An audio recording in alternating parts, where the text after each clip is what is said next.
हमारे गलत कामों की वजह से इस्लाम बदनाम हो रहा है। बांग्लादेश में अभी जो हादसा हुआ, जो मामला हुआ, एक गैर मुस्लिम लड़का, हिंदू लड़का, उसने चलो सोशल मीडिया पर या किसी भी तरीके से उसने अल्लाह के रसूल के बारे में बदतमीजी की, गाली गलौज किया या जो भी उसने गलत जुमला इस्तेमाल किया, लेकिन आपको ये अधिकार नहीं है कि आप इस तरीके से अगर कोई अल्लाह के नबी की तौहीन कर रहा है तो खुलेआम आप उसको कत्ल करके उसको जला दें, उसकी लाश को जला दें। कानून और पुलिस और अदालत इसलिए बने हैं बांग्लादेश में, जो वहाँ का कानून है, जो वहाँ की पुलिस है, अदालत है, वहाँ पे वो आदमी पहुँचता और कानून के हिसाब से उसको सजा दी जाती। किसी को इंडिविजुअली इस बात की इजाजत नहीं है कि वो अल्लाह के नबी की तौहीन के नाम पे किसी को भी जाके कत्ल कर दे। मेरे प्यारे साथियों, आज हमारी कुछ हरकतों की वजह से इस्लाम बदनाम होता है, मुसलमान बदनाम होते हैं। और शायर कहता है, बीमार दवाई खाता नहीं, बदनाम तबीब का नाम हुआ, हुए काम बुरे तो मुसलमान से बदनाम बेचारा इस्लाम हुआ। हमें अपनी हरकतों पर नजरसानी करने की जरूरत है। मेरे प्यारे साथियों, बातें बहुत हैं। अल्लाह के नबी ने 5 चीजों के बारे में फरमाया, कयामत के दिन 5 सवालों का जवाब दिए बगैर कोई हिल नहीं सकता। उसमें से एक सवाल ये भी होगा, वमाज़ा अमिला फीमा अलिमा, कि तूने जो इल्म हासिल किया उस इल्म के ऊपर तेरा अमल कितना था। पी करके और जुआ खेल करके तुम आपस में लड़ोगे, मरोगे और नमाज से दूर हो जाओगे, अल्लाह के जिक्र से दूर हो जाओगे। शैतान तो यही चाहता है। फहल अंतुम मुंतहून, तो ऐ ईमान वालों क्या तुम बाज आओगे कि नहीं आओगे? क्या तुम शराब को छोड़ोगे कि नहीं छोड़ोगे? हजरत अनस कहते हैं कुरान की आयत हमें सुनाई गई, मेरे बाप ने अबू तलहा ने कहा जाओ सारी शराब जितनी थी बर्तन में, कहा ले जाके इसको गली में जाके उंडेल दो। सारी शराब को मैंने गली में ले जाके बहा दिया और जब बाहर जाके मैंने देखा तो मैंने क्या देखा, फजरत फी सिककिल मदीना, मदीना की गलियों में शराब बह रही है। हर आदमी ने अपने घर से शराब को निकाल के फेंक दिया, शराब का बर्तन तोड़ दिया। मेरे प्यारे साथियों, आप नेपाल की धरती पे रहते हैं, आपको अल्लाह ताला के यहाँ ज्यादा हिसाब देना पड़ेगा, क्योंकि आप ऐसे माहौल में रहते हैं जहाँ शराब बहुत आम है। ऐसे माहौल में आपकी परीक्षा है, आपका इम्तिहान है। जब बुराई का मौका मिल रहा हो, जब बुराई आसान हो, तब बुराई से बचना ज्यादा कठिन होता है, ज्यादा मुश्किल होता है। जब जनरल स्टोर की दुकान पर भी शराब मिल रही हो, जब पान की दुकान पर भी शराब मिल रही हो, जब चाय की दुकान पर भी शराब मिल रही हो, ऐसे माहौल में आपको शराब से बचना होगा। ये कठिन काम है, मगर अल्लाह जन्नत उन्हीं लोगों को देगा। इन्नल्लज़ीना यख्शौना रब्बहुम बिल गैब लहुम मग़फ़िरतुन व अज्रुन कबीर। जो लोग अपने परवरदिगार से डरते हैं, बगैर देखे डरते हैं, उनको इस बात का एहसास है कि अल्लाह देख रहा है, अल्लाह का कैमरा देख रहा है, अल्लाह की नजर हमारे ऊपर है। अल्लाह कहता उन्हीं को जन्नत मिलेगी, उन्हीं को बड़ा अजर मिलेगा। अगर जन्नत चाहिए मेरे प्यारे साथियों, तो हमें शराब से बचना पड़ेगा, और शराब से बचना ही नहीं होगा। आज आप देखते हैं जो गुटखा हमारा नौजवान खाता है, गुटखा के पैकेट पे फोटो बना रहता है, फेफड़े का फोटो बना रहता है, खतरनाक तरीके का फेफड़ा बना रहता है, और लिखा रहता है उस गुटखे के पैकेट पर, हमारे यहाँ हिंदी में लिखा रहता है तंबाकू स्वास्थ्य के लिए हानिकारक है। इंग्लिश में लिखा रहता है टोबैको कॉजेस कैंसर, तंबाकू से कैंसर होता है। पता नहीं नेपाली में भी कुछ ऐसे ही लिखा रहता होगा। वो क्यों लिखा रहता है? वो भारत सरकार और नेपाल सरकार क्यों लिखवाती है गुटखे के ऊपर? वो सरकार लाइसेंस भी दे रही है, गुटखा बिक भी रहा है मार्केट में, सिगरेट बिक भी रही है, बीड़ी बिक भी रही है, और साथ में सरकार ने उस पर ये वार्निंग भी लिखवाई है कि इससे कैंसर होता है। इतना पैसा खर्च करने के बाद भी आज भारत या नेपाल के कैंसर हॉस्पिटल्स में आप चले जाइए, मरीजों की लंबी लाइन आपको मिलेगी। किसी को मुंह में कैंसर है, किसी को पेट में कैंसर है, किसी को गाल में कैंसर है। पूछो क्यों हुआ? कोई गुटखा खाता था, कोई सिगरेट पीता था, कोई बीड़ी पीता था। आज तंबाकू के इस इस्तेमाल से कैंसर हो रहा है। सरकार उसको रोकने में असफल है। सरकार क्यों असफल है? क्योंकि सरकार ने एडवर्टीजमेंट तो किया है, रेडियो पर ऐलान तो हो रहा है, टीवी पर ऐलान तो हो रहा है, सोशल मीडिया पर ऐलान तो हो रहा है, लेकिन वो डर नहीं है जो ईमान वाला डर होता है। और नबी ने कोई एडवर्टीजमेंट नहीं किया, नबी ने कोई इश्तिहार नहीं लगाया, नबी ने कुरान की आयत पढ़ के सहाबा को सुनाई और एक आयत सुनकर के सहाबा जो कई सालों से शराब पीते चले आए थे उन्होंने शराब को छोड़ दिया। हमें मैसेज ये मिला, संदेश ये मिला मेरे प्यारे साथियों कि अमल से जिंदगी बनती है, जन्नत भी जहन्नम भी। हमें अमल करना पड़ेगा, हमें गुफ्तार के नहीं किरदार के गाजी बनना पड़ेगा, जैसे साहबे किराम किरदार के गाजी बने थे। और आगे बढ़िए, इसी नेपाल की धरती पर हम एक चीज और देख रहे हैं, बहुत ज्यादा बेपर्दगी फैलती चली जा रही है। नेपाल के पहाड़ी इलाकों में हमारे जो पहाड़ी भाई रहते हैं बहुत अच्छे लोग हैं, मगर इस्लाम से दूर हैं। उनको कुरान के बारे में नहीं पता, उनको इस्लाम के बारे में नहीं मालूम, लेकिन वो मुसलमानों से घृणा नहीं करते, नफरत नहीं करते। मैंने करीब से जाकर देखा, ये पहाड़ी लोग अपने काम से काम रखने वाले लोग होते हैं, मुसलमानों से बड़े करीब होते हैं। हमें जरूरत इस बात की थी कि हम उन पहाड़ी लोगों को जाकर के इस्लाम की तबलीग करें। आज अल्हम्दुलिल्लाह नेपाल में इस्लाम को दूसरों तक पहुंचाने के बहुत सारे रास्ते, उन रास्तों का उपयोग हमें करना चाहिए। मगर हमने क्या किया मेरे प्यारे साथी, उनके अंदर जो बुराइयां हैं वो बुराइयां आज नेपाल के मुसलमानों ने अपने अंदर भी पैदा कर दी। उनके यहाँ अगर बेपर्दगी और बेहयाई है तो आज मुसलमान लड़कियां भी उसी ढर्रे पर चल रही हैं। जवान जवान लड़कियां लिपस्टिक लगा करके, पाउडर लगा करके, क्रीम लगा करके, सज करके, संवर करके गैर मर्दों के सामने से गुजर रही हैं। आम तरीके से ये मंजर आपको नेपाल में देखने को मिल जाएगा।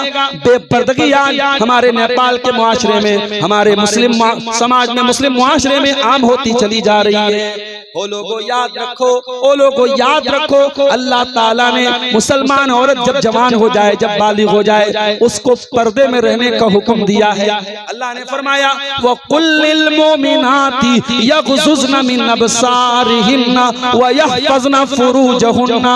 ऐ नबी, मुसलमान औरतों से कह दीजिए कि वो अपनी निगाहों को नीची रखें और अपनी शर्मगाह की हिफाजत करें। वला युबदीन ज़ीनतहुन्ना, और अपनी सुंदरता का, अपनी खूबसूरती का की नुमाइश न करें, अपनी खूबसूरती को जाहिर न करें, पर्दे में रहें, अपनी खूबसूरती को छुपा करके रखें। इस्लाम ने औरत को पर्दे में रहने का हुक्म दिया।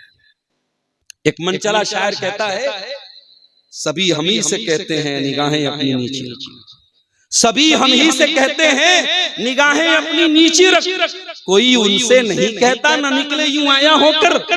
तो शायर से हम कहना चाहते हैं कि शायर साहब, आप गलत थॉट रखते हैं, गलत नजरिया रखते हैं। इस्लाम ने अगर आपको हुक्म दिया है कुल्लिल मोमिनीन यग़ुज़्ज़ू मिन अबसारिहिम, ऐ मोमिन मर्दों अपनी निगाहों को नीची रखो, तो इस्लाम मोमिन औरत से क्या कहता है, वला युब्दीन ज़ीनतहुन्ना, औरतें अपनी जीनत को जाहिर न करें। इस्लाम तो यहाँ तक कहता है फला तख़ज़ाना बिल क़ौल, ऐ मुसलमान औरत जब तुझको किसी गैर मर्द से बात करना पड़े, तू मार्केट में गई, तू लौकी मार्केट में गई, तू इटहरी गई, तू किसी दूसरे मकाम पर, किसी मार्केट के बाजार में, किसी मॉल में तू गई, तुझको कोई सामान लेना है, तुझे दुकानदार से बात करना है, तुझे फोन पर किसी से बात करना है, कुरान कहता है फला तख़ज़ाना बिल क़ौल, खबरदार तेरी आवाज में लचक नहीं होनी चाहिए, तेरी आवाज में मिठास नहीं होनी चाहिए, तेरी आवाज में कड़कपन होना चाहिए, तेरी आवाज कठोर होनी चाहिए, ताकि सामने वाला जब तू बहुत मीठी आवाज में बोलेगी तो कहीं ऐसा ना हो सामने वाला उसको ग्रीन सिग्नल समझ ले, गलत मतलब निकाल ले तेरी मीठी जबान का। तो इतने कड़क अंदाज में बात कर कि सामने वाले का अगर उम्मीद का कोई पौधा, उसका अगर सामने वाले का दिल बीमार है और वो तुझसे कोई गलत उम्मीद लगाने वाला है तो उसका उम्मीद का पौधा वहीं पर कुचल जाए और खत्म हो जाए। खबरदार है मुसलमान औरत, किसी गैर मर्द से अगर तू बात भी करे तो लचक के साथ बात मत कर। इस्लाम तो वो दीन है मेरे प्यारे साथी। इस्लाम औरत को खिलौना बनाने की तालीम नहीं देता है। बड़े बड़े शॉपिंग मॉल में क्यों खूबसूरत लड़कियों को रखा जाता है, क्यों काउंटर पर उनको बिठाया जाता है, ताकि कस्टमर का दिल लुभाया जाए, कस्टमर को प्रलोभन दिया जाए, कस्टमर को आकर्षित किया जाए।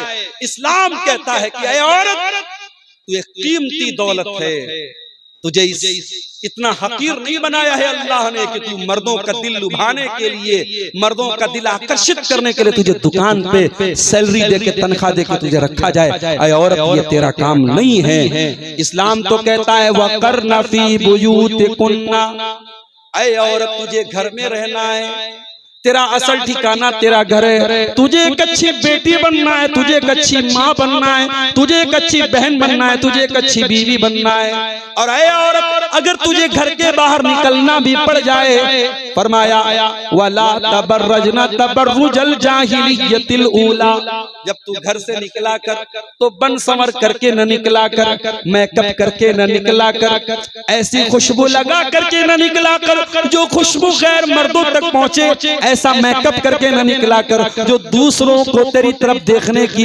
राग़िब करे। तू नुमाया करके अपने आप को न निकला कर, तू पर्दे में निकला कर, तू चादर ओढ़ के निकला कर, तू हिजाब में निकला कर। आज इसी नेपाल से सटा हुआ बिहार का इलाका है, और बिहार की धरती पर अभी जो लेटेस्ट वाकया हुआ आपने देखा होगा। यह अलग बात है, मामला ठंडा हो चुका है, लेकिन ये जो वाकया हुआ, और एक मुसलमान औरत जब जो मेडिकल की स्टूडेंट थी, उसने डॉक्टरी की तालीम पूरी की थी और उसको सरकारी नौकरी मिलने वाली थी, और जब वो अपना ज्वाइनिंग लेटर लेने के लिए चीफ मिनिस्टर के पास जाती है, तो चीफ मिनिस्टर साहब अगर उनको पहचान करना था, वो कह सकते थे मोहतरमा आप अपना चेहरा खोल लीजिए ताकि मालूम हो जाए कि आप कौन हैं, वो जबान से भी कह सकता था। लेकिन चीफ मिनिस्टर साहब ने कैमरे के सामने उस औरत के सर का, उसके चेहरे का नकाब खींच लिया। पूरी दुनिया में यह घटना वायरल हो गई। लोगों ने अपने अपने एंगल से इस बात पर कमेंट किया, लेकिन मैं एक बात कहना चाहता हूं मेरे भाई, वो लड़की, वो औरत जिसके साथ ये घटना हुई, इसको जितना भी कंडेम किया जाए, मजम्मत किया जाए, वो कम है। मगर मुझे एक बात का बहुत बड़ा खतरा हो रहा है कि आगे चल करके अब इस घटना को एक नमूना बना लिया जाएगा। जब एक स्टेट का चीफ मिनिस्टर आज मुसलमान औरत के सर से नकाब खींच रहा है, उसके चेहरे से हिजाब को हटा रहा है, तो कल छोटी मोटी घटनाओं पर भी औरतों के चेहरे से नकाब खींचा जाएगा। ये एक बहुत बड़ी नजीर बन जाएगी, बहुत बड़ी मिसाल बन जाएगी। मुझे डर इस बात का है मेरे प्यारे साथी, ऐ मुसलमान औरतों, आज इस्लाम के दुश्मनों को तुम्हारे हिजाब से प्रॉब्लम है, तुम्हारे नकाब से प्रॉब्लम है। अल्लाह की कसम, जब तुम नकाब में निकलती हो, इस्लाम के दुश्मनों के कलेजे पर छुरियां चलती हैं, इस्लाम के दुश्मनों को तकलीफ होती है। ऐ मुसलमान औरत, अगर अल्लाह को राजी करना है, अगर जन्नत में जाना है, जब तू घर से निकला कर तो नकाब में निकला कर, पर्दे में निकला। और पर्दा भी कैसा होना चाहिए? पर्दा ऐसा नहीं होना चाहिए कि पर्दे में ही। इसी नेपाल में मैंने देखा कुछ लड़कियां जो हैं वो नकाब के ऊपर बाकायदा लाइट जलती रहती है, लाइट जल रही है, या नकाब के ऊपर उन्होंने लिखवा के रखा है इस्लाम की शहजादी। अरे कैसी तू इस्लाम की शहजादी है? अगर तू वाकई में इस्लाम की शहजादी है, तुझे अपने नकाब पे लिखवाने की जरूरत नहीं है। तू अपने अमल से, अपने किरदार से खुद ये साबित कर देगी कि तू इस्लाम की शहजादी है। मेरी प्यारी माँ और बहनों, जब तुम पर्दे में रहो तो पर्दे की लाज रखो। ये पर्दा तुम्हारी पहचान है, ये पर्दा दुनिया को बताता है कि तू इज्जतदार घर की औरत है, तो मुसलमान घर की औरत है, तो इस्लाम को मानने वाली औरत है। अपने पर्दे से समझौता मत करना मेरी प्यारी। इसीलिए कुरान में अल्लाह कहता है या अय्युहन नबिय्यु कुल लिअज़वाजिका व बनातिका व निसाइल मोमिनीना, ऐ नबी अपनी बीवियों से कह दीजिए, अपनी बेटियों से कह दीजिए, और तमाम मोमिना औरतों से कह दीजिए युदनीना अलैहिन्ना मिन जलाबीबिहिन्ना, जब वो अपने घर से निकला करे तो अपने ऊपर जिल्बाब डाल लें, अपने ऊपर चादर डाल लें। ज़ालिका अदना अन युरफ़ना फला युज़ैन, ये चादर दुनिया को बता देगी ये इज्जतदार घर की लड़कियां हैं और कोई उनको छेड़ने की जरूरत नहीं कर पाएगा। इसलिए मेरी प्यारी माँ और बहनों, जब भी आप घर से निकले नकाब में निकले, पर्दे में। कुछ लोग कहते हैं मौलवी साहब बड़े पुराने जमाने के, नया दौर है, मॉडर्न दौर है। अरे पर्दा वर्दा की जरूरत नहीं है, चेहरा खोल के औरत को चलना चाहिए। पर्दे का ताल्लुक दिल से है, दिल साफ होना चाहिए। मेरी प्यारी माँ बहनों, अगर कोई आपको ये कह करके धोखा देने की कोशिश करता है कि पर्दा करने की जरूरत नहीं है, कोई अगर ये कहता है कि दिल साफ कर लो, दिल का साफ हो जाना काफी है, तो जाकर के उसको बता दो कि इस दुनिया में नबियों के बाद अगर सबसे साफ दिल के लोग आए थे तो नबी के सहाबा। नबी के सहाबा से ज्यादा साफ दिल वाले कोई नहीं थे। और इस दुनिया में सबसे पाक दामन औरतें नबी की बीवियां थी। और कुरान क्या कहता है, वैज़ा सालतुमुहुन्ना फस निकले। दिल साफ नहीं होता है। मेरी प्यारी माँ और बहनों, तुम्हारी तारीख तो बहुत रोशन तारीख रही है, तुम्हारा इतिहास तो बहुत उज्जवल रहा है, तुम्हारी हिस्ट्री तो बहुत शानदार रही है। अरे हमने तो इतिहास में ऐसी औरतों को देखा है, हाय हाय, सुमैया को कौन भूल सकता है। ऐ सुमैया तुझको कौन भूल सकता है। जवान बेटे के सामने सुमैया को नंगा कर दिया जाता है, सुमैया के बदन से कपड़े को छीन लिया जाता है, सुमैया को बेलिबास कर दिया जाता है। अपने जवान बेटे के सामने सुमैया नंगी कर दी जाती है, मगर सुमैया अपने ईमान से समझौता नहीं करती हैं। आज मुसलमान लड़कियां नेपाल में भी और इंडिया में भी आज किसी लड़के से प्यार और मोहब्बत के नाम पे कोई गैर मुस्लिम लड़का फेसबुक पर मिल जाता है, इंस्टाग्राम पे मिल जाता है, स्नैपचैट पे मिल जाता है, उससे चैटिंग होती है, बातें होती हैं, और वो मुसलमान लड़की गैर मुस्लिम लड़के के साथ भाग जाती है, कोर्ट मैरिज कर लेती है और इस्लाम को छोड़ देती है। अरे आज इस्लाम इतना हकीर हो गया कि किसी ने प्यार के दो बोल बोल दिए, किसी ने आई लव यू बोल दिया, किसी ने प्यार और मोहब्बत का इकरार कर लिया, तो तूने इस्लाम को और ईमान को छोड़ दिया। अरे मेरी बहनों, तुम्हारा इतिहास तो ऐसा रहा है, तुम्हारी तारीख तो ऐसी रही है कि सुमैया को उसके जवान बेटे के सामने नंगा कर दिया गया। सुमैया नंगी हो गई अपने जवान बेटे के सामने, मगर ईमान को छोड़ने के लिए तैयार नहीं हुई, तौहीद को छोड़ने के लिए तैयार नहीं हुई। और आखिर अबू जहल ने पर्ची उठाई और सुमैया की शर्मगाह पे दे मारा और बड़े दर्दनाक तरीके से सुमैया को शहीद कर दिया। इस्लामी तारीख में अगर सबसे पहले किसी औरत का खून बहा है तो वो सुमैया बिन्त खय्यात का खून बहा है। सबसे पहली शहीदा खातून अगर कोई है तो वो सुमैया रज़ी अल्लाह ताला अन्हा है। मेरे प्यारे साथियों, सुमैया ने कयामत तक आने वाली औरतों को ये मैसेज दिया है, ऐ औरतों, अगर मौका आए तो अपनी जान को गंवाना पड़े तो जान गंवा देना, लेकिन ईमान से समझौता मत करना, ईमान से कॉम्प्रोमाइज मत करना। मेरी प्यारी माँ और बहनों, आज शौहर अगर आपके चार शौक पूरे न करे, आपकी पसंद का कपड़ा लाके न दे, आपकी पसंद की ज्वेलरी लाकर न दे, तो आप शौहर को ताने सुनाने लगती हो। शौहर बेचारा हलाल तरीके से कमाई करता है और कहां कहां से ला ला करके आपका शौक पूरा करता है, कभी जाकर के देखना। तुम उस शौहर को ताना मारती हो। ओ मेरी प्यारी माँ बहनों, खबरदार ऐसा काम न करना। कहीं तुम्हारे ताना मारने की वजह से शौहर का दिमाग अगर खराब हो गया और शौहर तुम्हारा शौक पूरा करने के लिए अगर हराम कोई काम करने लगा, हराम कदम उसने उठा दिया, तो शौहर भी गुनहगार होगा और तुम भी गुनहगार हो जाओगी। मेरी बहन, ओ मेरी प्यारी माँ बहनों, तुम्हें अगर नमूना बनाना है, आइडियल बनाना है, सैंपल बनाना है, तो हजरत आसिया को बना लेना, जो फिरौन जैसे बादशाह की बीवी थी। फिरौन बादशाह था, महल में रहता था, सारे मिस्र पर उसकी बादशाह थी, और उनकी बीवी, फिरौन की बीवी जिनका नाम आसिया था, आसिया ईमान ले आती है, आसिया ईमान ले आती हैं, और वो जालिम फिरौन अपनी बीवी को बड़ी सजाएं देता है, बड़ी तकलीफें देता है, जेल में बंद कर देता है, जंजीरों में जकड़ देता है। आसिया ये सारी तकलीफें बर्दाश्त करती है। आसिया एक बार भी ये शिकवा नहीं करती है, अल्लाह मेरी तौहीद की ये सजा मुझको क्यों मिल रही है, मेरे ईमान की ये सजा मुझको क्यों मिल रही है। मैं तो महल में रहती थी, मेरे चारों तरफ नौकरानियां रहती थी, अल्लाह आज मैं जेल की काल कोठरी में पहुंच गई। ऐ अल्लाह मेरे हाथों और पैरों में जंजीरें जकड़ दी गई। आसिया की ज़बान पर एक बार भी शिकायत नहीं आई। आसिया ने अल्लाह से दुआ की, रब्बि इब्नि ली इंदका बैतन फिल जन्नह वनज्जिनी मिन फिरऔन व अमली वनज्जिनी मिनल कौमिज़ ज़ालिमीन। ऐ अल्लाह मैंने तेरी तौहीद के लिए, तेरे ईमान के लिए फिरौन का महल छोड़ दिया, फिरौन का तख्त ताज छोड़ दिया, महारानी का ताज मेरे सर पे था। ऐ अल्लाह मैंने रानी का ताज छोड़ दिया। ऐ अल्लाह अब एक ही दुआ है, एक ही सवाल है। ऐ अल्लाह जन्नत में तेरी तौहीद के लिए महल को छोड़ा है। ऐ अल्लाह तू जन्नत में मुझको एक महल अता फरमा दे और अपने पास एक महल अता फरमा दे। और अल्लाह मुझे शहादत का दर्जा दे दे, मुझे इस जालिम फिरौन से नजात दे दे। आसिया शहीद हो गई, जेल में उनका इंतकाल हो गया। अल्लाह ने उनकी दुआ को कबूल कर लिया। ओ मेरी प्यारी माँ बहनों, तुम्हारे लिए आसिया जैसी औरतें नमूना हैं।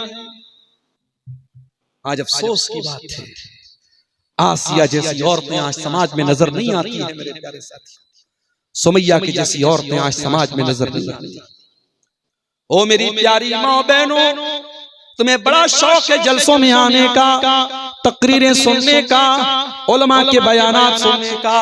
काश तुमको इतना शौक तकरीरों पर अमल करने का भी पैदा हो जाए। हमने तो इस्लामी तारीख में ऐसी औरतों के वाक़यात भी पढ़े हैं। जंग ओहद हो रही है, जंग ओहद हो रही है और जंग खत्म होने के बाद एक औरत आती है, 60 साल की 70 साल की औरत है, अपने चेहरे को ढांप करके नकाब में आती है। उसका बेटा शहीद हो गया था, अपने बेटे की लाश को देखने आई थी, अपने शहीद बेटे को देखने आई थी। किसी ने कहा, अरे अम्मा तू 70 साल की बूढ़ी हो चुकी है, तू 60 साल की बूढ़ी हो चुकी है, तेरा बेटा शहीद हो चुका है और तू नकाब पहन करके आई है, तू हिजाब में आई है, तू सर को ढांप करके आई है, तू चेहरे को छुपा करके आई है। अरे अम्मा तुझे इस उम्र में पर्दा करने की क्या जरूरत है? उस औरत ने क्या प्यारा जवाब दिया, कहा रुज़ी तो इब्नी वलम तुरज़ा हयाई। ओ लोगो मैंने बेटे को खोया है, मैंने शर्म हया को नहीं खोया है। मेरा बेटा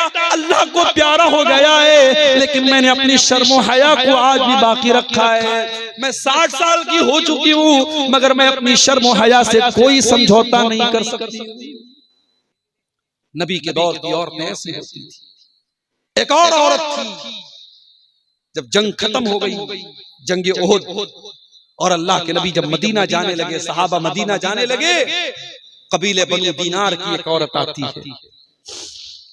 उसका भाई भी उसी जंग में शहीद हो चुका है, उसका बेटा भी उसी जंग में शहीद हो चुका है, उसका शौहर भी उसी जंग में शहीद हो चुका है। लोगों ने कहा अम्मा जान तेरा बेटा शहीद हो गया, तेरा भाई शहीद हो गया, तेरा शौहर भी शहीद हो गया। वो कहती है वो सबकी खबर तो तूने दे दी, आमिना के लाल की खबर तूने न दी, फातिमा के बाप की खबर तूने न दी, मोहम्मद अरबी की खबर तूने न दी, मेरे नबी का क्या हाल है, मेरे नबी कैसे? कहा अम्मा अल्लाह के नबी बिल्कुल ठीक ठाक हैं। कहा नहीं नहीं, मुझे अपने नबी का दीदार करा दो ताकि मेरी तसल्ली हो जाए। लोगों ने इशारा करके दिखाया, वो देखो अल्लाह के नबी तशरीफ ला रहे हैं। उसने जब अल्लाह के नबी के चेहरे को देखा, बेटा जा चुका है, भाई जा चुका है, शौहर जा चुका है, उसके खानदान के 3 लोग अल्लाह को प्यारे हो चुके हैं, मगर जब अल्लाह के नबी का दीदार करती है, उस औरत की जबान से जुमला निकलता है, कुल्लु मुसीबतिन बादक जलल। अल्लाह के रसूल आप अगर जिंदा हैं, आप अगर सलामत हैं, ये सारी मुसीबतें मेरे लिए आसान हैं, आपके बाद ये सारी मुसीबतें मेरे लिए कोई मुश्किल नहीं। इतना ईमान मजबूत था उस दौर की औरतों का। और जब औरत का ईमान मजबूत होगा तो उसकी गोद में जो बच्चा वजूद में आएगा, उसके पेट में जो बच्चा आएगा, वो बच्चा भी अपनी माँ के कैरेक्टर को सीखेगा। और माँ जब बच्चलन हो जाएगी और माँ जब बेहया हो जाएगी, तो माफ करना फिर बेटे और नौजवान नस्ल भी बेहया ही बनेगी। जानते हो आज क्रिसमस का त्योहार लोग मना रहे हैं। जब ईसा अलैहिस्सलाम पैदा हुए, जब बच्चे की डिलीवरी का टाइम आया, तो मरियम अलैहिस्सलाम ने क्या कहा? कालत या लैतनी मित्तु क़ब्ल हाज़ा व कुन्तु नसियम मनसिया। मरियम कुंवारी थी, मरियम की किसी से शादी नहीं हुई थी और मरियम के पेट में बच्चा अल्लाह के हुक्म से आ जाता है और बच्चे के पैदाइश का टाइम आता है। मरियम कहती है काश मैं आज के पहले मर गई होती, मेरा कोई नाम लेने वाला न होता। मरियम को अपने किरदार की फिक्र है, मरियम को अपने चरित्र की फिक्र है। ऐ मेरी प्यारी माँ बहनों, तुम भी अपने चरित्र की चिंता करो, अपने कैरेक्टर की फिक्र करो। माँ बाप बड़े प्यार से तुमको पालते पोसते। ऐ मेरी प्यारी माँ बहनों, अपने माँ बाप की इज्जत को कभी दाग न लगने देना, अपनी जवानी पे कभी दाग न लगने देना, अपनी आबरू पर कभी दाग न लगने देना, अपनी आबरू की हिफाजत करना। मरियम कहती है ऐ अल्लाह, बेटा पैदा होगा, कल समाज मुझसे पूछेगा, मैं क्या जवाब दूंगी? ऐ काश मैं मर गई होती, मेरा कोई नाम लेने वाला ना होता। और जब बेटा पैदा हुआ ईसा अलैहिस्सलाम, मरियम अपनी गोद में लेकर के आई बच्चा। कौम के लोगों ने देखा, अरे मरियम तो अनमैरिड है, मरियम तो कुंवारी है, मरियम की तो शादी नहीं हुई, मरियम की गोद में बच्चा कहां से आ गया? कालू या मरियम लक़द जीति शैयन फरिया। लोगों ने कहा है मरियम तूने बहुत बड़ा पाप किया है, बहुत बड़ा गुनाह किया है। या उख्ता हारून, ऐ हारून की बहन, माँ काना अबूकी इम्राअन व माँ कानत उम्मुकी बग़िया। ऐ हारून की बहन, ना तो तेरा बाप बदचलन था, ना तेरी माँ बदचलन थी, तूने इतना बड़ा पाप कैसे किया? पता ये चला कि जो तीन रिश्ते होते हैं, भाई का रिश्ता, बाप का रिश्ता, माँ का रिश्ता, औरत को बनाने और बिगाड़ने में इन तीन रिश्तों का बहुत बड़ा किरदार है। जिस घर में भाई की गर्लफ्रेंड होगी, उस घर में लड़की का भी कोई बॉयफ्रेंड होगा। जिस घर में माँ बदचलन होगी, बाप बदचलन होगा, भाई बदचलन होगा, वहां की लड़कियां भी बदचलन हो जाएं। ये तीन रिश्ते बहुत अहमियत रखते हैं। लड़की का भाई कैसा है, लड़की का बाप कैसा है, लड़की की माँ कैसी है।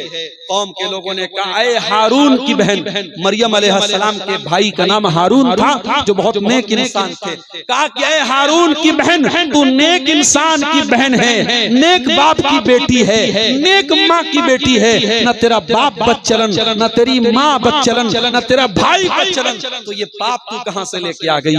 हजरत मरियम ने कहा, इशारा किया अपने होठों से, मैं बोल नहीं सकती, और अपने बच्चे की तरफ इशारा किया, ये बच्चा बताएगा। कालू कैफ़ नुकल्लिमु मन काना फिल महद सबिया। कौम के लोगों ने कहा ऐ मरियम तू कैसी बातें कर रही है, ये तो अभी पैदा हुआ है बच्चा, न्यू बॉर्न बेबी है, अभी तो ये बच्चा पैदा हुआ है, इस बच्चे से हम कैसे बात करें? दूध पीता बच्चा क्या जवाब देगा? जब माँ के कैरेक्टर पर धब्बा लग रहा हो, जब जब पाक दामन औरत के किरदार पर धब्बा लग रहा हो, तब अल्लाह ताला दूध पीते बच्चे को भी जुबान दे देता है।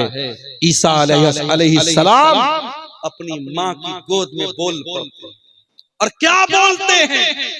क्रिसमस मनाने वालों को जाके ये जुमला सुना दो, ऐ क्रिसमस मनाने वालों, ऐ ईसा अलैहिस्सलाम को अल्लाह का बेटा कहने वालों, जरा देखो, जिस ईसा अलैहिस्सलाम से तुम इतनी मोहब्बत करते हो, वो ईसा अलैहिस्सलाम अपनी माँ की गोद में दुनिया में आने के बाद पहला सेंटेंस जो उनके मुंह से निकलता है, पहला जुमला जो उनके मुंह से निकलता है, क़ाला इन्नी अब्दुल्लाह,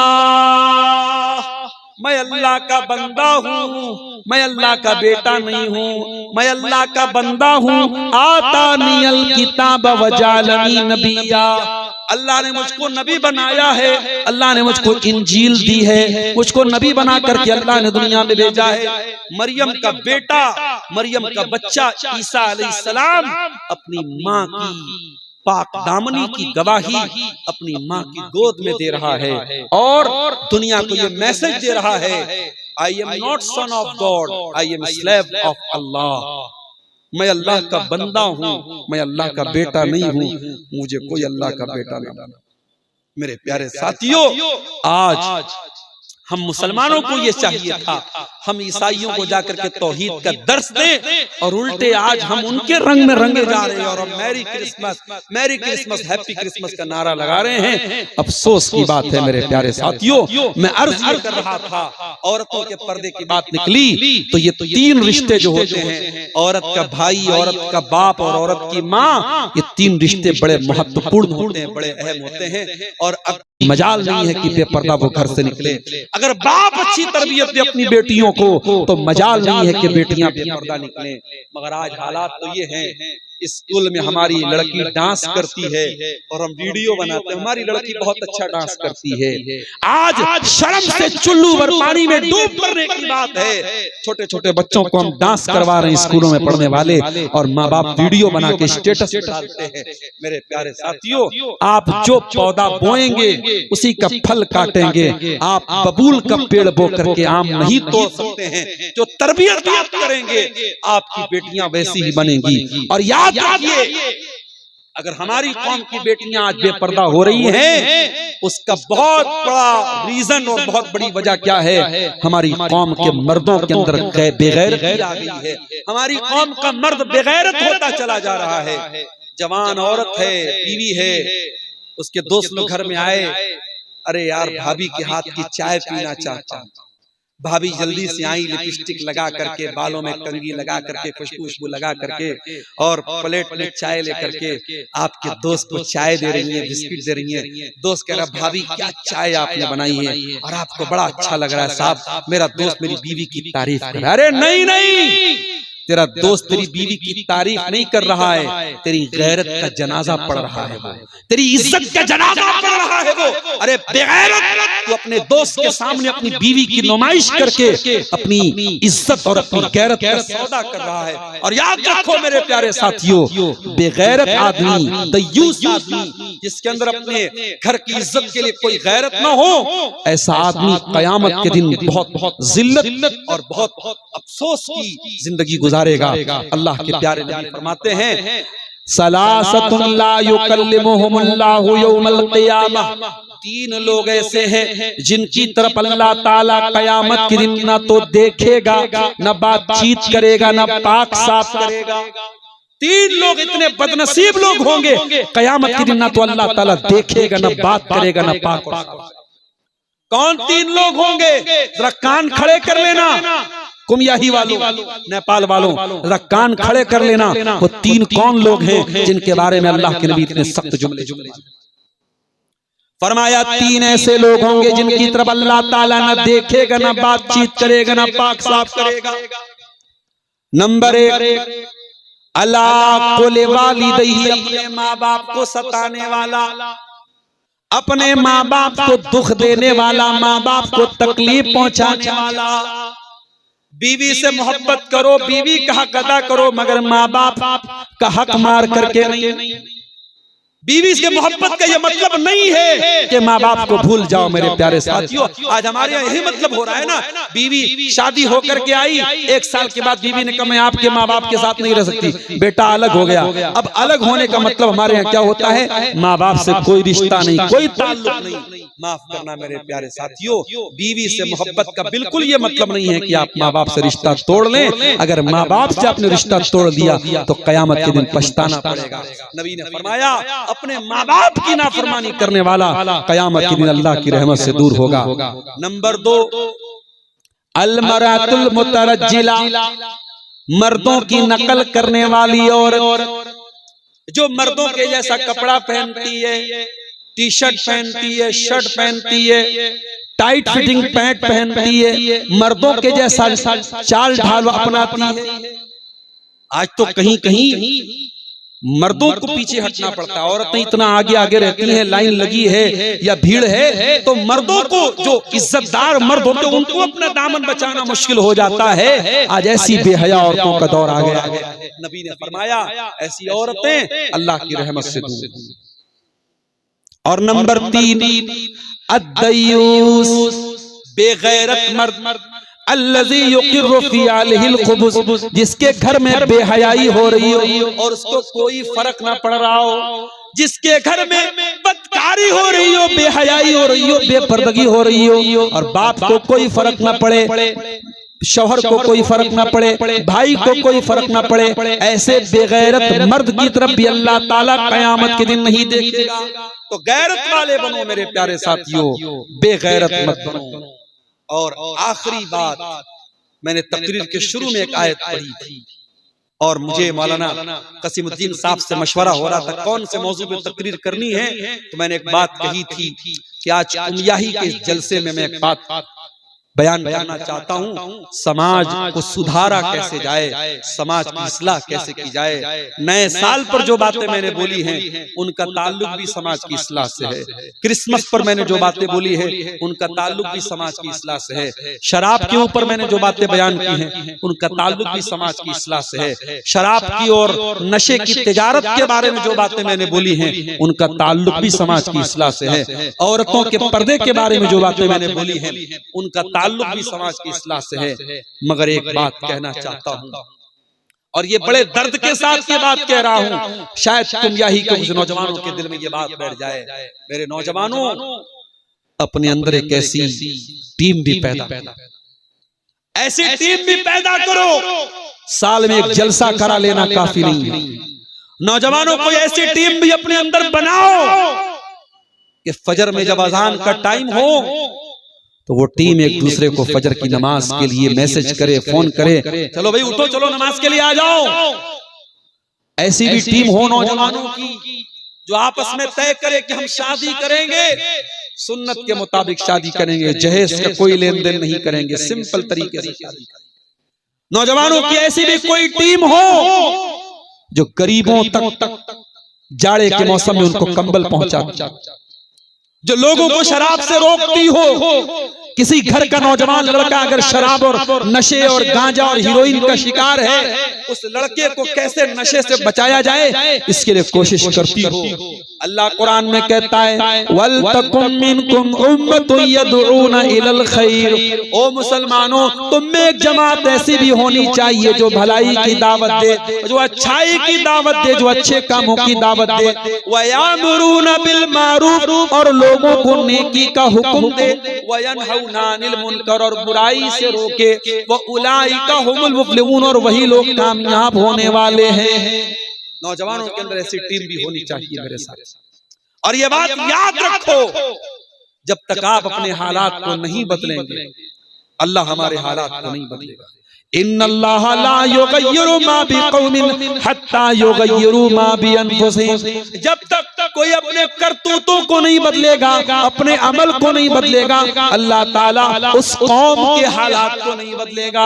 आज अगर नेपाल और इंडिया में और दुनिया के किसी भी कोने में अगर हम रहते हैं मेरे प्यारे साथियों, तो हम अपने समाज को इतना संगठित बनाएं, इतना मजबूत बनाएं, ऐसी क्वालिटी अपने अंदर पैदा करें कि लोग हमसे मुतासिर हो, लोग हमसे प्रभावित हो। आज आप देखिए, मदरसे का पढ़ा लिखा एक इंसान, जावेद अख्तर जैसा आदमी जो बॉलीवुड के लिए गाने लिखता है, जो बहुत बड़ा अदीब है, जबान का जानकार है, और मदरसे का पढ़ा हुआ एक आलिम दीन, उसी इंडिया में आज डिबेट होता है नई दिल्ली के अंदर, और लाइव टीवी पर हजारों लोग, लाखों लोग उसको देखते हैं। और जावेद अख्तर जो ये दावा करता है कि मैं इस दुनिया का कोई गॉड है, कोई खुदा है, कोई रब है, मैं नहीं मानता, तो मुफ्ती साहब अक्ली और लॉजिकल, वहां मुफ्ती साहब ने कुरान की आयतें नहीं पढ़ी। लोग कह रहे मुफ्ती साहब ने कुरान की आयतें क्यों नहीं पढ़ी, अल्लाह के रसूल की हदीसें क्यों नहीं पढ़ी। भाई हर जगह कुरान की आयतें नहीं पेश कर सकते, वहां ये शर्त थी कि मजहब का नाम नहीं लेंगे, हम इस्लाम का नाम नहीं लेंगे। वो डिबेट इसी टॉपिक पर था कि जावेद अख्तर साहब अक्ल और लॉजिक से ये साबित करेंगे कि इस दुनिया का कोई बनाने वाला नहीं है। और मुफ्ती शमाइल नदवी साहब ने ये कहा कि नहीं, इस दुनिया का कोई बनाने वाला है, और उन्होंने लॉजिकल दलीलें दी, अक्ली दलीलें दी, और दुनिया को ये मानना पड़ा कि मदरसे का पढ़ा लिखा इंसान सिर्फ कुरान और हदीस नहीं जानता है, वो इंग्लिश भी जानता है। वो अगर दलील से बात करने पर आ जाए तो जावेद अख्तर जैसे आदमी की जबान बंद कर सकता है। मेरे प्यारे साथियों, आज दुनिया को एक मैसेज मिला है। हम मुफ्ती शमाइल नदवी की तमाम बातों से इत्तेफाक नहीं रखते, उसमें उनकी कुछ बातें गलत भी थी, और मुफ्ती शमाइल नदवी साहब जिस अकीदे और जिस मसलक को फॉलो करते हैं, हम उस मसलक से भी इख्तिलाफ रखते हैं। लेकिन हाँ, वहां पर चूंकि उन्होंने बातिल के खिलाफ एक डिबेट किया था, वहां उस मामले में हम उनके साथ थे। और जहां वो गलती करेंगे और जहां उनके मनहज में कोई गलती है, वहां पर हम उनके गलती को भी वाजे करेंगे। मेरे प्यारे साथियों, मैसेज ये मिला है मेरे नौजवानों कि हम और आप अपने अंदर ऐसी टीम भी पैदा करें। आज सोशल मीडिया पर कोई अल्लाह को गाली दे रहा है, कोई मोहम्मद रसूलुल्लाह को गाली दे रहा है, कोई इस्लाम को आतंकवाद से जोड़ रहा है, कोई नबी को आतंकवाद से जोड़ रहा है, कोई जन्नत का मजाक उड़ा रहा है। हमें सोशल मीडिया चलाने वाली एक ऐसी टीम की भी जरूरत है। नौजवानों में ऐसे भी पढ़े लिखे लड़कों की टीम हो जिनका काम फेसबुक पर इस्लाम के खिलाफ फैली हुई इन गलत फहमियों को दूर करना हो। कोई हिंदी में काम करे, कोई नेपाली में काम करे, कोई इंग्लिश में काम करे। मेरे प्यारे साथियों, जब तक हम ये काम नहीं करेंगे, हालात नहीं बदलेंगे। अल्लाह का वादा है, जब हम अपने करतूतों को बदलेंगे, अपने अमाल को बदलेंगे, अल्लाह हमारे हालात को बदलेगा। मेरे अजीजों, मेरे साथियों, आज अफसोस की बात यह है कि हमारी गलत हरकतों की वजह से इस्लाम बदनाम हो रहा है। मजाल नहीं है कि बेपर्दा वो घर से निकले। अगर बाप अच्छी तरबियत दे अपनी बेटियों को तो मजाल नहीं है कि बेटियां बेपर्दा निकले। मगर आज हालात तो ये हैं, स्कूल में हमारी लड़की डांस करती है और हम वीडियो बनाते हैं, हमारी लड़की बहुत अच्छा डांस करती है। आज शर्म से चुल्लू भर पानी में डूब मरने की बात है। छोटे छोटे बच्चों को हम डांस करवा रहे हैं स्कूलों में पढ़ने वाले, और माँ बाप वीडियो बना के स्टेटस पे डालते हैं। मेरे प्यारे साथियों, आप जो पौधा बोएंगे उसी का फल काटेंगे। आप बबूल का पेड़ बो करके आम नहीं तोड़ सकते हैं। जो तरबियत आप करेंगे, आपकी बेटियां वैसी ही बनेंगी। और याद रखिए, अगर हमारी कौम की बेटियां आज बेपर्दा हो रही हैं, उसका बहुत बड़ा रीजन और बहुत बड़ी वजह क्या है? हमारी कौम के मर्दों के अंदर बेगैरती आ गई है। हमारी कौम का मर्द बेगैरत होता चला जा रहा है। जवान औरत है, बीवी है, उसके दोस्त लोग घर में आए, अरे यार भाभी के हाथ की चाय पीना चाहता हूं। भाभी जल्दी से आई, लिपस्टिक लगा करके, बालों में कंघी लगा करके, खुशबू लगा करके, और प्लेट में चाय लेकर के आपके दोस्त को चाय दे रही है, बिस्किट दे रही है। दोस्त कह रहा, भाभी क्या चाय आपने बनाई है और आपको बड़ा अच्छा लग रहा है साहब, मेरा दोस्त मेरी बीवी की तारीफ कर रहा है। अरे नहीं नहीं, तेरा दोस्त तेरी बीवी की तारीफ नहीं कर रहा है, तेरी गैरत का जनाजा पढ़ रहा है वो, तेरी इज्जत का जनाजा पढ़ रहा है वो। अरे बेगैरत, तू अपने दोस्त के सामने अपनी बीवी की नुमाइश करके अपनी इज्जत और अपनी गैरत का सौदा कर रहा है। और याद रखो मेरे प्यारे साथियों, बेगैरत आदमी, दयूस आदमी, जिसके अंदर अपने घर की इज्जत के लिए कोई गैरत ना हो, ऐसा आदमी कयामत के दिन बहुत जिल्लत और बहुत अफसोस की जिंदगी गुजारेगा। अल्लाह के प्यारे नबी फरमाते हैं, सलासतुन ला युकल्लिमुहुमुल्लाहु यौमल क़ियामह, 3 लोग ऐसे हैं जिनकी तरफ अल्लाह ताला कयामत के दिन न तो देखेगा, न बातचीत करेगा, न पाक साफ करेगा। 3 लोग इतने बदनसीब लोग होंगे, कयामत के दिन ना तो अल्लाह ताला देखेगा, न बात करेगा, न पाक। कौन 3 लोग होंगे? जरा कान खड़े कर लेना, कुमियाही वालों, नेपाल वालों, जरा कान खड़े कर लेना। वो 3 कौन लोग हैं जिनके बारे में अल्लाह के नबी इतने सख्त जुमले फरमाया? 3 ऐसे लोग होंगे जिनकी तरफ अल्लाह ताला न देखेगा, न बातचीत करेगा, न पाक साफ करेगा।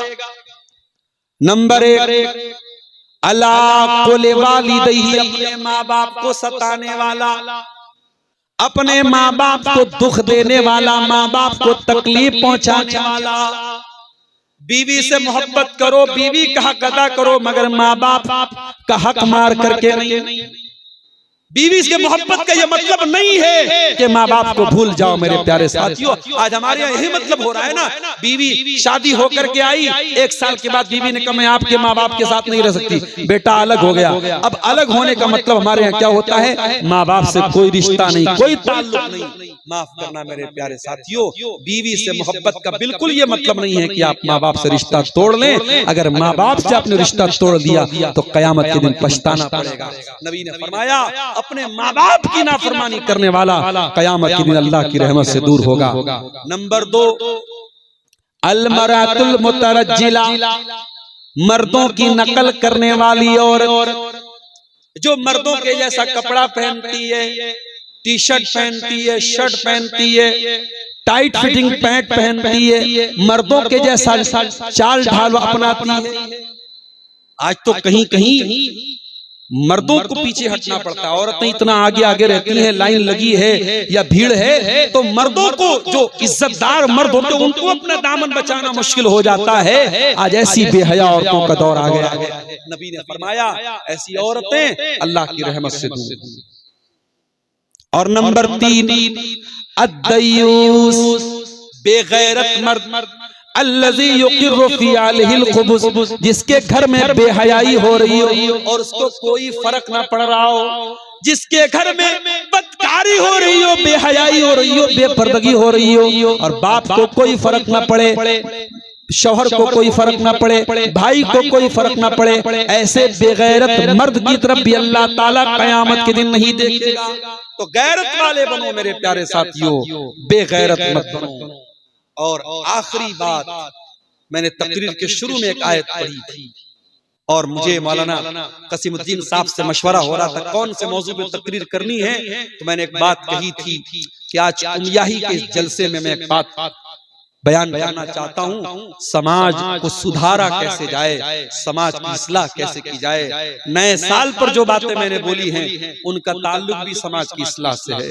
क्रिसमस पर मैंने जो बातें बोली है उनका ताल्लुक भी समाज की इस्लाह से है। शराब के ऊपर मैंने जो बातें बयान की हैं उनका ताल्लुक भी समाज की इस्लाह से है। शराब की और नशे की तिजारत के बारे में जो बातें मैंने बोली हैं उनका ताल्लुक भी समाज की इस्लाह से है। औरतों के पर्दे के बारे में जो बातें मैंने बोली हैं उनका ताल्लुक भी समाज की इस्लाह से है। मगर एक बात कहना चाहता हूं और ये बड़े दर्द के साथ ये बात कह रहा हूं, शायद कुमियाही के कुछ नौजवानों के दिल में ये बात बैठ जाए। मेरे नौजवानों, अपने अंदर एक ऐसी टीम भी पैदा, ऐसी टीम भी पैदा करो। साल में एक जलसा करा लेना काफी नहीं है। नौजवानों को ऐसी टीम भी अपने अंदर बनाओ कि फजर में जब अजान का टाइम हो तो वो टीम एक दूसरे को फजर की नमाज के लिए मैसेज करे, फोन करे, चलो भाई उठो, चलो नमाज के लिए आ जाओ। ऐसी भी टीम हो नौजवानों की जो आपस में तय करे कि हम शादी करेंगे, सुन्नत के मुताबिक शादी करेंगे, जहेज का कोई लेन देन नहीं करेंगे, सिंपल तरीके से शादी करेंगे। नौजवानों की ऐसी भी कोई टीम हो जो गरीबों तक जाड़े के मौसम में उनको कंबल पहुंचाती, जो लोगों को शराब से रोकती हो। किसी घर का नौजवान लड़का अगर शराब और नशे और गांजा और हीरोइन का शिकार है, उस लड़के को कैसे नशे से बचाया जाए इसके लिए कोशिश करती हो। अल्लाह कुरान में कहता है वल तकुम मिनकुम उम्मतुन यदऊना इलल खैर, ओ मुसलमानों तुम में एक जमात ऐसी भी होनी चाहिए जो भलाई की दावत दे, जो अच्छाई की दावत दे, जो अच्छे कामों की दावत दे। व यामुरूना बिल मारूफ, और लोगों को नेकी का हुक्म दे। व यनहौना अनिल मुनकर, और बुराई से रोके। व उलाइका हुमुल मुफ्लिहून, और वही लोग कामयाब होने वाले हैं। नौजवानों के अंदर ऐसी टीम भी होनी चाहिए मेरे साथ। और ये बात याद रखो, जब तक आप अपने हालात को नहीं बदलेंगे अल्लाह हमारे हालात को नहीं बदलेगा। इन्नल्लाह ला युगय्यिरु मा बिकौमिन हत्ता युगय्यिरु मा बिअनफुसिहिम। जब तक कोई अपने करतूतों को नहीं बदलेगा, अपने अमल को नहीं बदलेगा, अल्लाह ताला उस कौम के हालात को नहीं बदलेगा। आज अगर नेपाल और इंडिया में और दुनिया के किसी भी कोने में अगर हम रहते हैं मेरे प्यारे साथियों, तो हम अपने समाज को इतना संगठित बनाएं, इतना मजबूत बनाएं, ऐसी क्वालिटी अपने अंदर पैदा करें कि लोग हमसे मुतासिर हो, लोग हमसे प्रभावित हो। आज आप देखिए मदरसे का पढ़ा लिखा एक इंसान, जावेद अख्तर जैसा आदमी जो बॉलीवुड के लिए गाने लिखता है, जो बहुत बड़ा अदीब है, जबान का जानकार है और मदरसे का पढ़ा हुआ एक आलिम दीन, उसी इंडिया में आज डिबेट होता है नई दिल्ली के अंदर, और लाइव टीवी पर हजारों लोग, लाखों लोग उसको देखते हैं। और जावेद अख्तर जो ये दावा करता है कि मैं इस दुनिया का कोई गॉड है, कोई खुदा है, कोई रब है, मैं नहीं मानता, तो मुफ्ती साहब अक्ली और लॉजिकल, वहां मुफ्ती साहब ने कुरान की आयतें नहीं पढ़ी।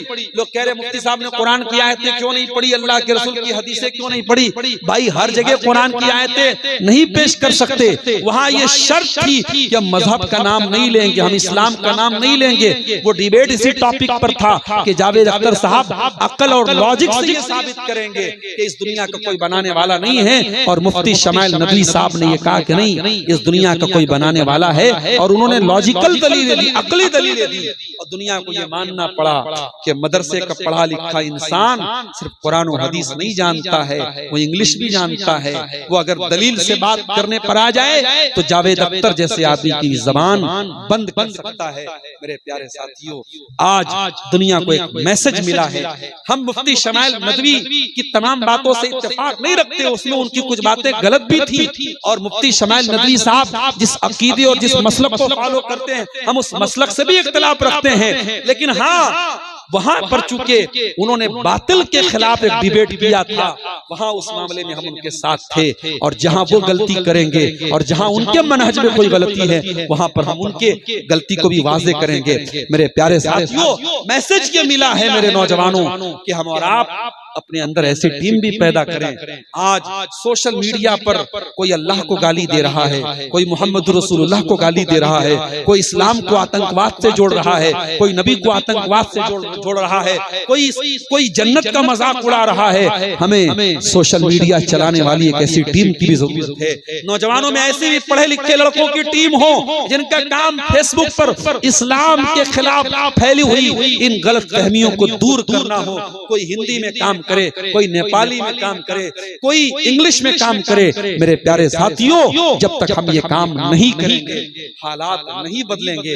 अल्लाह का वादा है, जब हम अपने करतूतों को बदलेंगे, अपने अमाल को बदलेंगे, अल्लाह हमारे हालात को बदलेगा। मेरे अजीजों, मेरे साथियों, आज अफसोस की बात यह है कि हमारी गलत हरकतों की वजह से इस्लाम बदनाम हो रहा है, हमारे गलत कामों की वजह से इस्लाम बदनाम हो रहा है। बांग्लादेश में अभी जो हादसा हुआ, जो मामला हुआ, एक गैर मुस्लिम लड़का, हिंदू लड़का, उसने चलो सोशल मीडिया पर या किसी भी तरीके से उसने अल्लाह के रसूल के बारे में बदतमीजी की, गाली गलौज किया, या जो भी उसने गलत जुमला इस्तेमाल किया। लेकिन आपको ये अधिकार नहीं है कि आप इस तरीके से, अगर कोई अल्लाह के नबी की तौहीन कर रहा है तो खुलेआम आप उसको कत्ल करके उसको जला दें, उसकी लाश को जला दें। कानून और पुलिस और अदालत बने हैं बांग्लादेश में। जो वहाँ का कानून है, जो वहाँ की पुलिस है, अदालत है, वहाँ पे वो आदमी पहुंचता और कानून के हिसाब से उसको सजा दी जाती। किसी को इंडिविजुअली इस बात की इजाजत नहीं है कि वो अल्लाह के नबी की तौहीन के नाम पे किसी को भी जाके कत्ल कर दे। मेरे प्यारे साथियों, आज हमारी कुछ हरकतों की वजह से इस्लाम बदनाम होता है, मुसलमान बदनाम होते हैं। और शायर कहता है, बीमार दवाई खाता नहीं, बदनाम तबीब का नाम हुआ, हुए काम बुरे तो मुसलमान से बदनाम बेचारा इस्लाम हुआ। हमें अपनी हरकतों पर नजरसानी करने की जरूरत है। मेरे प्यारे साथियों, बातें बहुत हैं। अल्लाह के नबी ने 5 चीजों के बारे में फरमाया, कयामत के दिन 5 सवालों का जवाब दिए बगैर कोई हिल नहीं सकता। उसमें से एक सवाल ये भी होगा, वमाज़ा अमिला फीमा अलिमा, कि तूने जो इल्म हासिल किया उस इल्म के ऊपर तेरा अमल कितना था।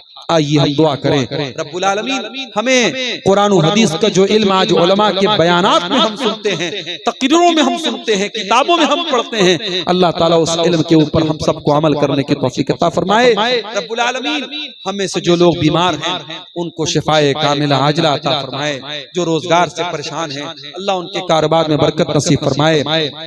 आज का ये प्रोग्राम जिस मकसद के तहत हो रहा है, इदारे का नाम क्या है? मदरसा दारुल हुदा सलफिया कुमियाही। हाँ, इस इदारे के ताउन के लिए जलसा हुआ है। हम ये दुआ करते हैं रब्बुल आलमीन इस इदारे को और तरक्की अता फरमाए, इस इदारे से मजीद बच्चे पढ़ करके निकलें और दीन के खादिम बने, कौम के लिए मुफीद बने, नेपाल के लिए मुफीद बने, अपने मुल्क के लिए मुफीद बने, अपने समाज के लिए मुफीद बने। और जिन लोगों ने यहाँ पे चंदा दिया है और किसी ने अनाज की शक्ल में दिया है, किसी ने कैश रकम दिया है, कुछ औरतों की तरफ से शायद जेवरात भी आए होंगे, अल्लाह ताला उन तमाम चंदा देने वाले और दान देने वालों के अल्लाह ताला उनके दान को, उनके चंदा को कबूल करे। और जिन्होंने अपने मरहूमीन की तरफ से दिया है, किसी ने अपनी मरहूमा माँ की तरफ से दिया है, किसी ने अपने मरहूम बाप की तरफ से, दादा की तरफ से, नाना की तरफ से दिया है, अल्लाह उन मरहूमीन की मग़फ़िरत फरमाए, अल्लाह उनकी कब्र में उनको राहत अता फरमाए। और जो अभी तक इस कार्य खैर में पीछे रहे हैं, अल्लाह उनको भी आगे बढ़ चढ़ करके इसमें हिस्सा लेने की तौफीक अता फरमाए। अल्लाह ताला हमें कहने सुनने से ज्यादा अमल की तौफीक दे, आमीन। रब्बना तक़ब्बल मिन्ना इन्नका अंतस समीउल अलीम व तुब अलैना इन्नका अंतत तव्वाबुर रहीम। व सल्लल्लाहु तआला अला नबियिना मुहम्मद व अला आलिहि व सहबिहि अजमईन। वस्सलामु अलैकुम व रहमतुल्लाहि व बरकातुहू। दिल से जो बात निकलती है असर रखती है, दिल से जो बात निकलती है असर रखती है, पर नहीं ताकते परवाज मगर रखती है। न ये रात खत्म होती न ये बात खत्म होती, न ये रात खत्म होती न ये बात खत्म होती। जो दिल की प्यास बुझती तो कुछ और बात होती।